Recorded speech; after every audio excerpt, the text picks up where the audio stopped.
Hello all, this is the Owl, and today we'll finally be taking a look at one of the most requested series on this channel, and also because ERFF won our Halloween trivia night, and this was his pick. Before we start, this is going to be the first in a new series.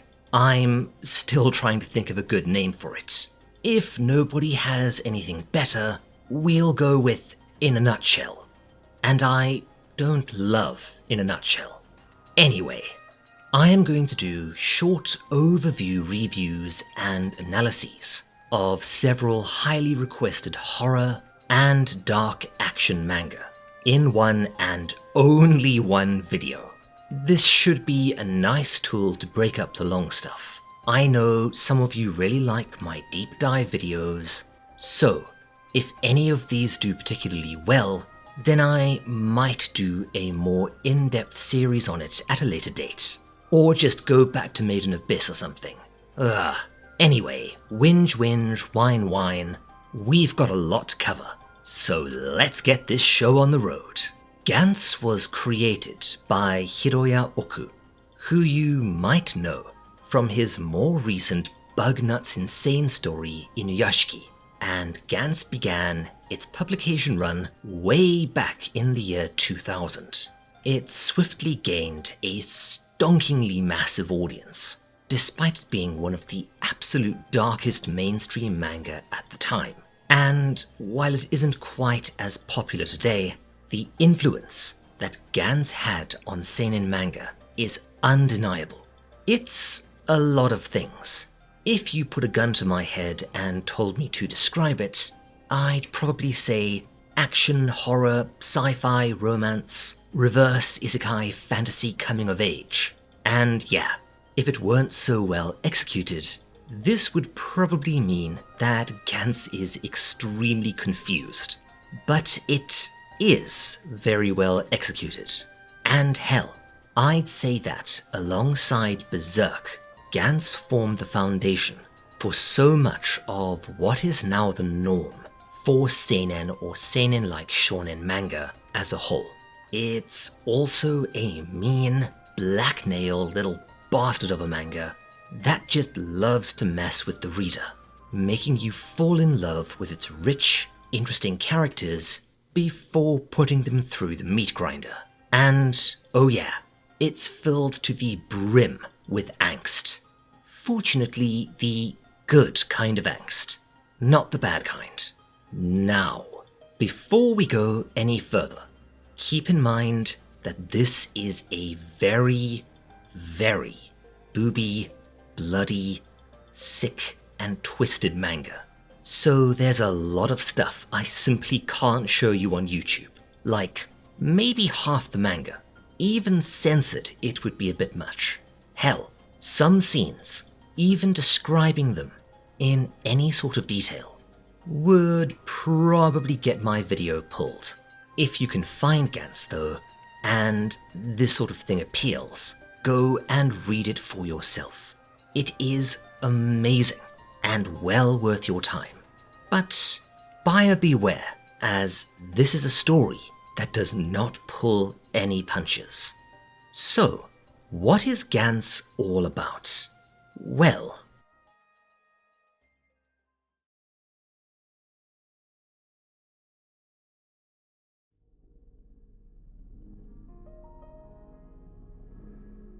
our protagonist, Kei Kurono, a once adventurous kid, has turned into a sulky, insecurity-ridden teenager who spends his days moping around, fantasizing about his favorite idol, Reika.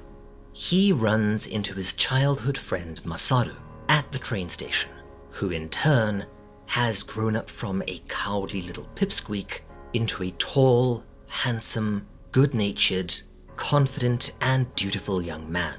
But before Kei has much time to be insanely jealous, they are both hit by a train and decapitated in what was probably the first incarnation of the Truck-kun trope. They awaken in a strange room with an ominous black sphere at its center. are given weapons and special suits, along with a whole bunch of other folks who, it turns out, also just died. And before they know it, they are dispatched to hunt down specific aliens hiding in the real world, either as people or everyday objects. We also meet Kishimoto, a gorgeous young woman who died by her own hand for reasons, and Kei immediately develops a full-on teenage mega-crush for her that rapidly turns into something of an obsession. This is our first look at one of Gantz's most striking features, the art. I'm not just talking about how well it's drawn, which, despite being a little uneven initially, gets really great really fast. I'm talking about it being one of the first mainstream series to incorporate not only digitized photo backgrounds, but also full-on 3D models in places. Every now and then it looks a little funky, but for the most part, this is a gorgeous manga. However, what I'm mostly talking about are the designs, which are stellar. The suits, iconic. The weaponry and tech, kick-ass. The monsters, fantastically nasty, especially later on when we start going full Geiger. Hell, even the characters are mostly distinct. On the mission, they dispatch the alien easily, but are attacked by, I think it's Dad, a much bigger, nastier alien who wipes out a good chunk of the party.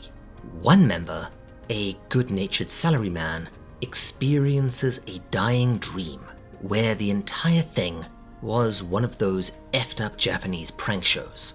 That's really depressing, and yeah, this manga is not screwing around. We also learn the rules of the game. Everyone has a Suicide Squad bomb in their heads. If you tell anyone outside of the game about it, then both of you die. If you try to leave the battle area, your head explodes. The suits are hardy, can cloak, and I think it's implied that they use the wearer's blood for hydraulics, which grants massive strength and toughness, but if you take enough damage, the suit goes bad on you, meaning that you begin to hemorrhage and bleed out pretty fast. However, so long as you survive a Gantz mission, any injuries sustained, even lost limbs, will be restored. While on the mission, you are totally invisible to regular people, ditto the aliens, but you can still affect and damage the real world. While the big alien wipes the floor with the team and kills a whole bunch of them, Kei rediscovers his courage while defending Kishimoto, and they emerge victorious. With the first round done with, survivors are given points.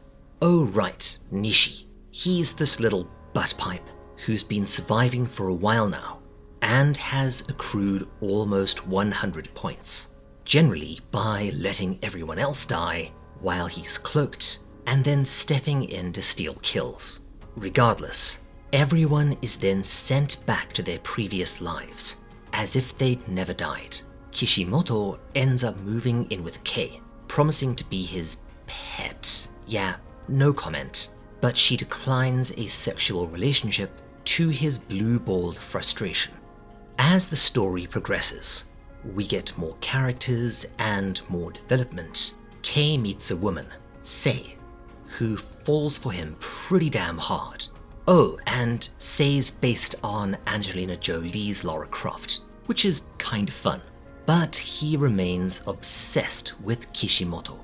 Masaru becomes the leader of the team, with Kei being jealous of his friend, particularly due to Kishimoto falling in love with him. Then we get the infamous third mission, where our team battles aliens based on Buddhist iconography, eventually facing off against the deadly and extremely powerful Canon alien that, I kid you not, kills every single member of the team. Kishimoto dead. but she does get to declare her love for Masaru before she croaks. I hope you're not a leg man, mate. Sei, dead, both trying to protect a badly injured Kei and trying to win his love after realizing he's still in love with Kishimoto and is basically just using her for sex. Even Masaru gets carked, killing the creature in its transformed state. By blind luck, Kei and only Kei survives. And yes, Kei's bizarre capacity for survival is a running theme in the story, and is both a blessing and a curse to him. Yeah, one thing about Gantz is that it's a really emotional manga. When a character dies, you feel it. People grieve realistically, and loss takes a visible toll on them. And this is also probably one of the most ruthless stories ever told when it comes to killing off its characters, even more so than later Nobody Is Safe manga like Attack on Titan. From here, Kei is forced to mature rapidly and gradually grows from a sulky little douche to a full-on leader as the missions get more and more difficult and the enemies get more powerful. He also falls in love with a plain Jane called Tae Kojima, and these two make up, honestly, I'd have to say my favorite comic couple of all time. They are just so likable, so believable, and so damn wholesome. Their relationship, its ups and downs, form the emotional core of the entire story and act as a great counterpoint to the dark stuff until, well, something happens that I cannot possibly spoil for you. But I will say that I consider it to be one of the saddest moments in any manga ever.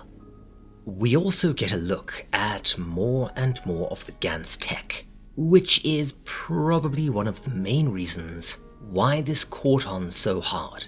My favorite bit, the Gantz bike. Yeah, it's my favorite vehicle in any literature, and I still think that Borderlands 3 nicked it. Oku's eye for technical designs is superb. Gradually, aside from the increasingly difficult missions, and Kei maturing into one hell of a leader, we start encountering other characters and enemies, and this is where the manga, believe it or not, gets weird. Psychics and cyborg vampires are only the start of it, believe me.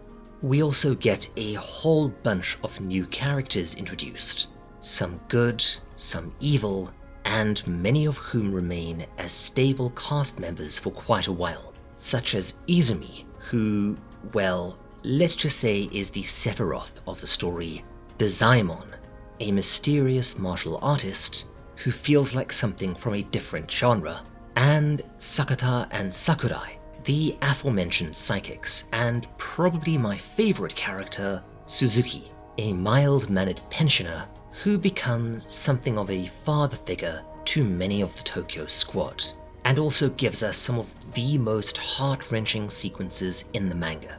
We also learn a bit more about Gantz itself. If you get 100 points, you can escape. However, there are two other hidden options. Upgrades, like a powerful weapon, Izumi's badass extendo katana probably being my pick, and the ability to resurrect any person who has died in the Gantz games. Which, yeah, it's hard not to spoil things here, but let's just say this comes into play quite a bit later, not just in terms of reviving dead characters, but also the ethical and emotional implications of bringing the dead back to life. And there's also something that happens later on involving this that is so insane that it's hard to resist spoiling it. By the midpoint of the story, we've got ourselves a somewhat stable cast, and, as is the case in so many other manga, we get a climax and then a time skip, with Kei briefly escaping Gantz thanks to his grateful friends. he tries to live a normal life, but after everyone realizes that he's still going to be hunted down, Kei eventually gets drawn back in. The second half is where the Osaka arc awaits, which is likely the most beloved part of Gantz, an absolutely incredible multi-volume battle against ridiculously strong and varied aliens taking the form of Japanese yokai. However, this is all building up to the catastrophe predicted by a character early on, and the final third of the manga is focused on this. It's by far the most divisive part of Gantz, as it completely changes things. See, Earth gets invaded by a ridiculously powerful, very advanced and pretty damned evil race of gigantic humanoids that view humans as little more than animals. At best a food source or a pet. Kei and the previous Gantz forces must rally and figure out how to push back this invasion in what becomes something of a post-apocalypse story. It's definitely different, and at times it's a bit confusing, but I actually really groove it. So, Gantz. Damn good. Damn good. But is there anything I don't like about it? Well, a few things. The art, while it does get really good, does start off a bit crappy, especially in terms of early character design, particularly faces. Some story beats and plot lines, such as the aforementioned cyborg vampires, one of whom, I shit you not, turns out to be Kei's brother, kind of come and go without much resolution, or are needlessly confusing and weird, occasionally creeping up on pretentious, especially towards the end of the story. By far, the biggest problem with Gantz, though, is finding the bloody thing. Gantz never got a proper Western digital release, and while you can find physical omnibus editions, I think through Dark Horse, these can be pricey and hard to come by. I'm not sure why, as there has been a consistent demand for a digital release or a full anime adaptation for decades now. But I do have two theories. The first is that Gantz has a few sequences that, while merely edgy at the time, would almost certainly cause a huge outcry now, especially in the West. The biggie being a sequence where a character, in order to get back into Gantz, is charged with killing as many people as possible, leading to him, okay, let me just get this out, disguising himself as a black man and then perpetrating a shooting spree on the streets of Tokyo. This sequence is notorious, and might be why Viz and Co. are reluctant to go anywhere near this manga, because there's a lot to unpack there. The second is a bit tricky, and it has to do with licensing. Gantz was so popular at the time that they decided to do a series of films based on it, and these were awful, as, let's be honest here, the vast majority of these live-action manga or anime adaptations are.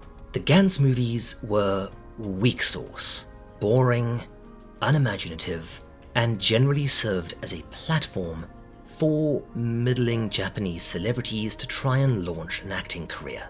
Yes, there's that CGI one that people like as it adapts the Osaka arc, and it was fine, but I have to wonder if this license isn't tied up somewhere now. Regardless, that's Gantz.